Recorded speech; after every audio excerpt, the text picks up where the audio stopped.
dietarët thonë, nëse lexojmë me vëmendje ajetet në lidhje me mëkatin, pra me gjunahun e parë, do gjejmë që Zoti qorton parësisht Ademin, sepse urdhri ka qenë për të dhe qortimi është dhe individual në lidhje me Ademin alayhis. Pra, nëse unë them që gabimi dhe faji është të dyve dhe kjo është edhe e mira edhe e bukur gjithë, sepse ai gabim, ai mëkat ishte kaderi i Zotit, caktimi i Zotit për të treguar që ky është njeriu, qoftë burr apo grua.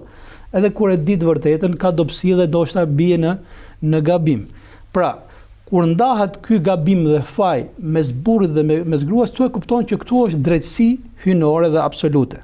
Mirë, po disa dietarë thonë që jo, ai që mund të ketë më shumë faj, nëse ka dikush më shumë faj, është Ademi, sepse disa ajete kuranore qortojnë parësisht Ademin në formën individuale, jo në formën e të dyve. Do të thonë i drejtohet drejt për drejt ajetet kuranore ose Zoti i drejtohet dhe qorton vetëm Ademin dhe nuk e qorton bashortën e tij. Kjo faktikisht është shumë e rëndësishme në perceptimin që ky njeri, e cila është baza dhe origjina e njerëzimit, nuk vjen në kompleksin që ka bërë një faj, edhe që çdo kush që lind, më thënë prej bijave të saj, për bijat Havas është një trashëgues e fajit. Jo, më thënë të gjithë njerëzit, qofshin burra apo gra, janë pasardhës të dy njerëzve shumë të rëndësishëm, të veçantë të Zotit. Gabimi është njerëzor, falja është hyjnore.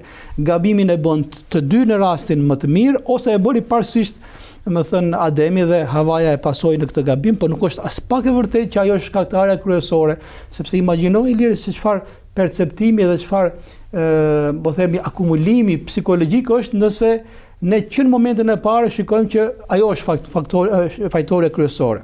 Ai është faktori kryesor që erdhën të gjitha këto të zeza dhe këto të këqija më pas. Ai është pastaj fillon automatikisht mbi këtë bazë, pastaj çdo padrejti mund të arsyetohet dhe mund të justifikohet. Kurani është shumë i qartë dhe shumë i prerë në këtë aspekt.